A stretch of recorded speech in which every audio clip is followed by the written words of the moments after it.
एक गांव था, नाम था ढोलकपुर। बड़ा ही शांत और सुंदर गांव था। लोग हमेशा खुशी से झूमते थे क्योंकि उस गांव में रहता था महाराज रायस्टार, जो अपने गांव के लिए एक शेर था जो कभी अपने लोगों के साथ गलत होने नहीं देता था। लेकिन उस गांव में छुपा था एक डरावना राज, एक राज जो सबके दिल में था पर जुबान पे नहीं।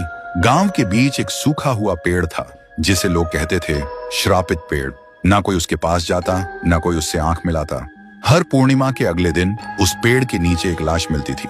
लोग कहते रात में कोई आता है और लाश छोड़ जाता है, लेकिन कभी किसी ने कुछ देखा नहीं और देखता भी कैसे। जो देखता वो अगले दिन पेड़ के नीचे होता था। एक दिन रायस्टार ने ठान लिया, बस अब और नहीं, इस राज का अंत मैं ही करूंगा, क्योंकि ढोलकपुर का नाम मिट्टी में मिल रहा था।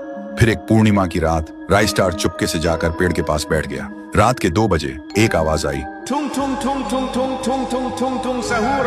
और फिर वो पेड़ भूत में बदल गया। वो भूत कुछ अजीब सा था, एक भयानक शैतानी हंसी वाला चेहरा, आंखें बड़ी बड़ी। वो पेड़ चल के एक घर के गेट को जोर जोर से खटखटाने लगता है। तभी एक आदमी डर के मारे आवाज सुन के बाहर निकलता है। वो भूत अपने लकड़ी जैसे हाथ से एक ऐसा थप्पड़ मारता कि उसकी सांस वहीं थम जाती है और उसी जगह उस लाश को ले जाता है और वापस फिर से पेड़ बन जाता था। देखते ही रायस्टार का दिल कांप जाता है, पर वो कुछ बोलता नहीं। सुबह लोग भीड़ में जमा हुए और रायस्टार ने पहली बार उस पेड़ से बात करने की कोशिश की। पेड़ के अंदर से एक आवाज निकली, क्या तुम सब भूल गए मुझे? रायस्टार बोलता है, तू कौन है?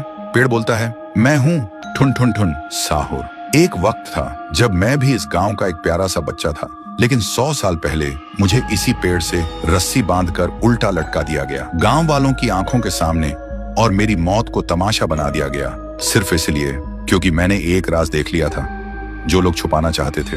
और उसी पल से मेरी रूह इस पेड़ से जुड़ गई।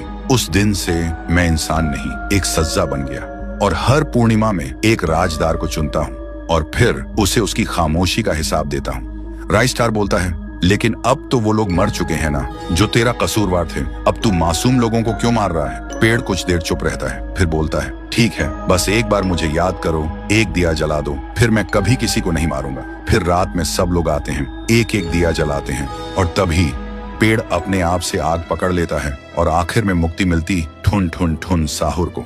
उस दिन के बाद गांव में कभी कोई लाश नहीं मिली। हर पूर्णिमा में लोग एक दिया जलाकर उसकी यादों को जिंदा रखते हैं, क्योंकि अगर भूल गए तो सपने में एक आवाज सुनाई देती थी, ठुंग ठुंग ठुंग ठुंग ठुंग ठुंग ठुंग ठुंग ठुंग सहूर।